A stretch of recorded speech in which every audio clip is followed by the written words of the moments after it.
O sea, es una definición que pone en el centro la capacidad de control de la vida de sectores cada vez crecientes de la población por parte de organizaciones y fuerzas armadas, entre paréntesis, entre comillas, o sea, corporaciones armadas que son paraestatales, paralegales, paramilitares.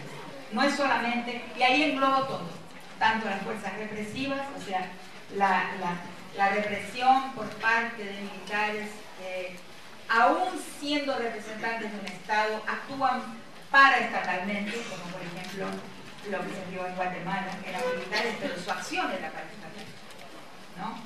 Las policías con sus doble turnos, por ejemplo, que actúan en algunos días en la comisaría y después en todos nuestros países venden su mano de obra a policías particulares, y eso es hasta legal dentro de las fuerzas policiales, o sea, esa doble insertación en el trabajo, una en el Estado y otra por fuera del Estado. O sea, eso, las pandillas, o sea, llamo de paraestado o de esfera paraestatal de control de la vida a todas las formas no estatales que controlan la vida de las personas. O sea, y también controlan la acción de corporaciones armadas cuando no están actuando para el Estado. Entonces, ahí entramos en un terreno muy movedista, porque en realidad todas las Fuerzas Armadas, la policía misma, tiene esa ambigüedad dentro de su propia constitución, no como texto, dentro de su propia existencia, cargan esa duplicidad del Estado por su naturaleza, es inevitable. Por ejemplo, el ejemplo que más lo demuestra es que un policía mata en la calle, comete lo que se llama en derechos humanos una ejecución extrajudicial, una ejecución sumaria. Es legal, o sea, él puede argumentar que vio en peligro su vida o en peligro la vida de alguien, y en ese momento se fusionan en su persona el rol de policía y de juez. Y esa fusión momentánea de los roles de policía y de juez es legal. Tendrá que justificarlo, pero podrá justificarlo. Por eso es tan difícil en nuestros países abordar las ejecuciones extrajudiciales.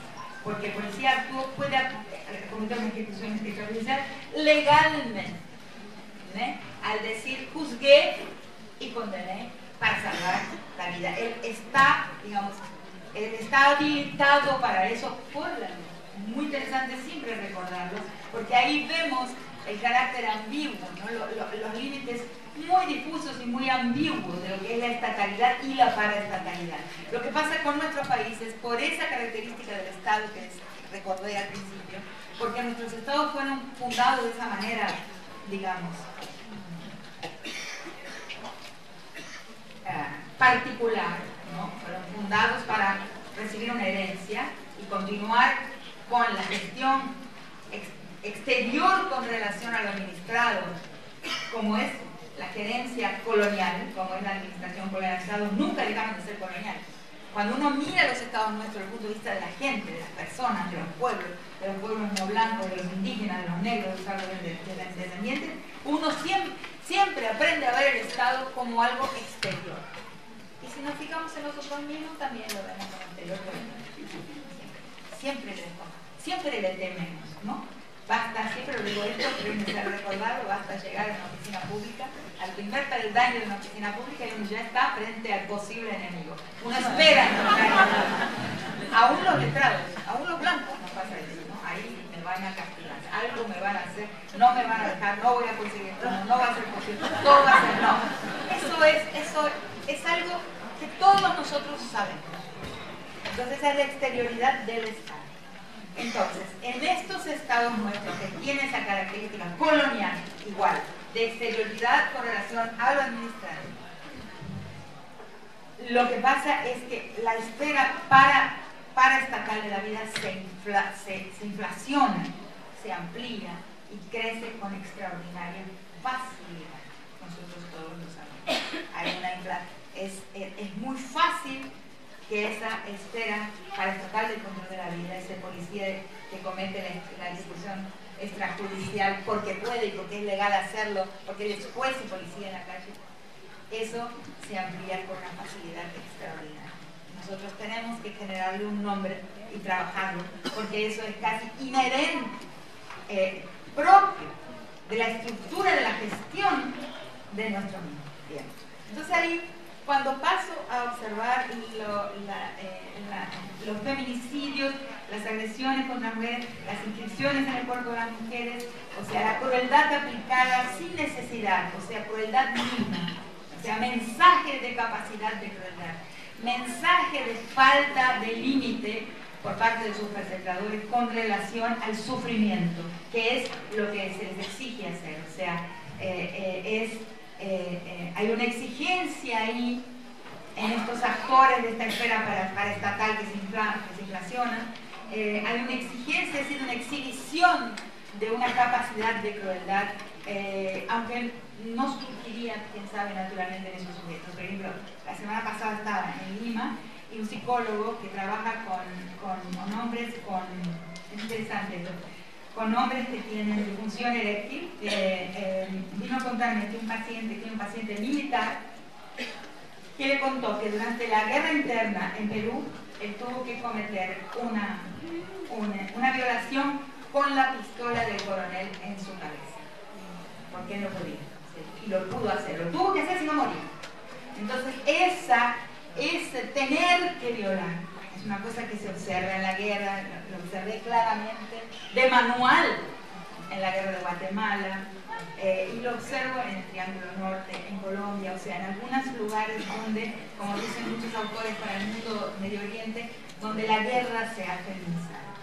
Y esta feminización de la guerra nos indica que ahí surge la idea de hablar ya no de un segundo estado, sino de una segunda realidad. Eso está en mi texto, Las nuevas formas de la guerra del cuerpo de las mujeres. ¿Por qué? ¿Por qué es necesario violar? ¿Por qué es necesaria la crueldad sobre el cuerpo de las mujeres? Porque no hay en esa segunda realidad una constitución, códigos penales, pero sí hay ley. O sea, sí hay un régimen de ley. Solo que es un régimen de ley que no es el régimen de ley del derecho positivo, de las instituciones en las cuales veníamos confiando cada vez menos. La sociedad confía cada vez menos en el derecho, los jueces, la corporación del Poder Judicial. La sociedad es un fenómeno hoy. Pero en fin, la primera realidad es donde están las instituciones, la Constitución, los códigos legales, la protección legal de la propiedad, la protección legal de los negocios declarados, la primera realidad. La segunda realidad es donde el poder debe volverse conspicuo, debe expresarse, debe espectacularizarse y mostrar su capacidad de control sobre la sociedad, porque ahí la ley no impera. Y lo que vemos en esos nichos, en esos espacios, en esas naciones, en Honduras, El Salvador, Guatemala y también en Colombia y en parte de nuestros países, es que esa segunda realidad está ampliando su espacio de acción y necesita de la crueldad como una forma de protección de su comercio, protección de su propiedad, no hay control sobre la vida. Eso se expresa en la crueldad y en el control territorial sobre el cuerpo de la mujer. ¿Lo entienden? Están los libros, eso lo del libro, ustedes entienden lo que está diciendo. Entonces les llamo ahí segunda realidad. Entonces,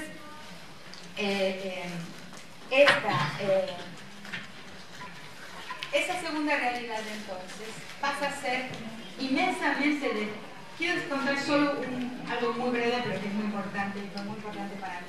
Cuando estaba escribiendo el ensayo La nueva forma de la guerra y el cuerpo de las mujeres, estaba escribiendo el subtítulo. Un subtítulo le había puesto el control,